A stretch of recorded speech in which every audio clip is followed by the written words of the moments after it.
Hello, this is Hellfire695 here, and I just wanted to do a quick video, get some thoughts off my head. Okay, see, here's the thing. I've been reading a lot about the assassination of JFK lately, and I actually seen a really good documentary on it, and I'll post a link to it in the sidebar. It's called JFK 2. Really good work. The question that begs to my mind is that the conspiracy is definitely hard to hide. Would have been hard to hide at the upper levels when he was president. Maybe not even so much that, it's just, I read a study a few months back there, and it was this university, and they went back and they studied all the IQs of the presidents as far back as Truman. Okay?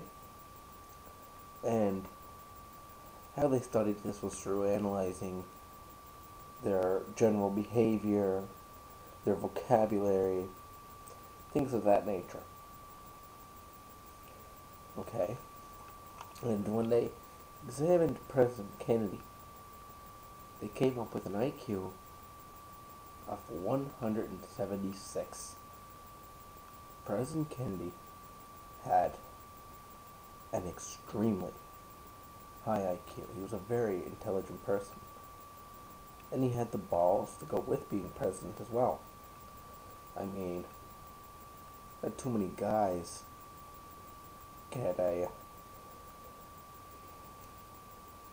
war decorations for pulling two guys of a burning submarine with their teeth. It takes some balls, and then swimming for 3 days after that, despite the fact that you have a severe back condition. However, when he went and fired these people from the CIA after the Bay of Pigs, like Alan Dawsey and shit, there's no way the guy didn't know what kind of people he was screwing with. He must have known that. So given that he knew the kind of people he was screwing with, he must have known they were going to come after him. But yet, he continued to put himself out there and put himself in the public. Why? Wouldn't it be easier for him to protect himself if he stayed behind closed doors? I mean, and again, given what the guy's done, that seems a little out of character for him. Seems a bit out of character for the guy to hide. And you know why? I think he knew that they were going to assassinate him. Okay?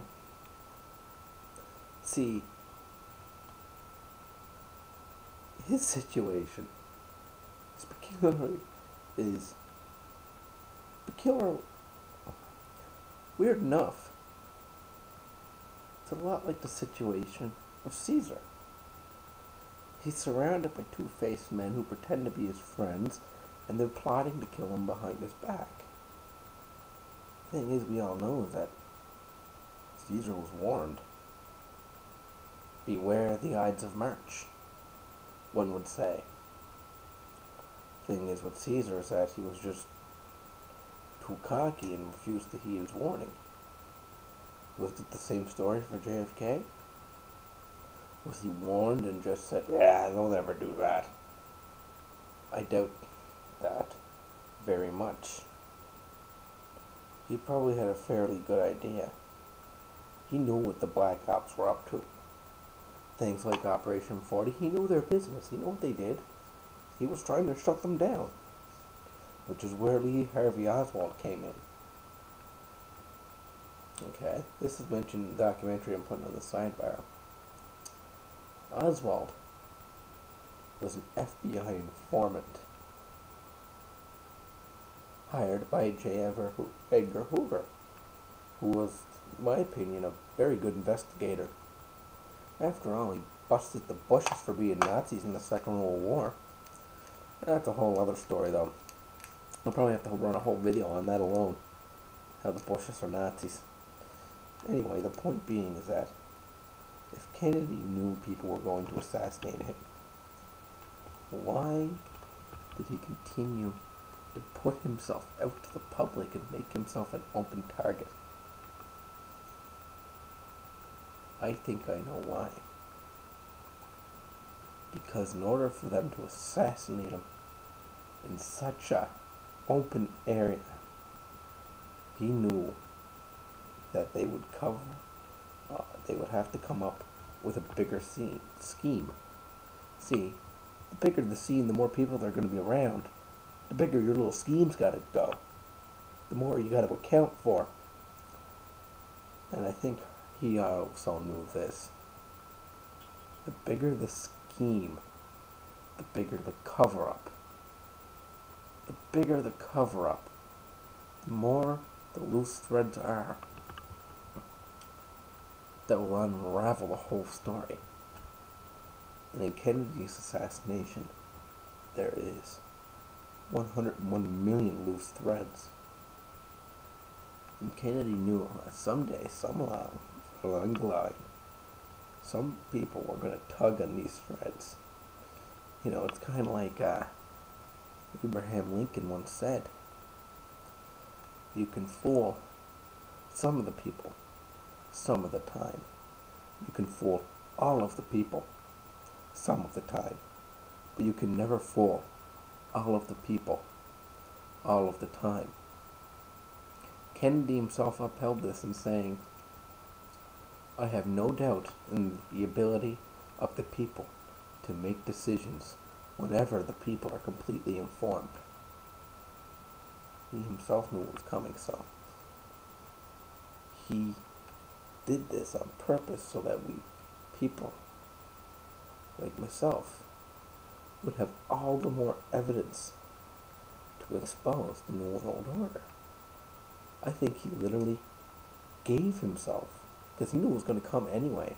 And if he'd been assassinated behind closed doors, and I mean, if he hadn't put himself out there, it would have been much easier for them to kill him without having as much of a backup or a cover-up story. However, since he continues to be a very open president, very open, very public, traveled a lot, he knew that if that has to happen, they would need to kill him in a very public area. Thus, like I just said, bigger cover-up, more loose threads. Then you get people coming along like Jim Garrison, who was right. I'll post a link about him in the sidebar too, because his story is very interesting. I mean, we see the same thing here with 9/11. The bigger the cover-up story, no matter what, the bigger the lie, the more you can see the truth, because the more they have to lie about. That's why lies don't work. You can't build anything on lies, because the more you have to lie, the more easily the truth comes out. Anyway, that's just some of my thoughts that I had on my mind for a while. Anyway, this is Hellfire 695, and peace out.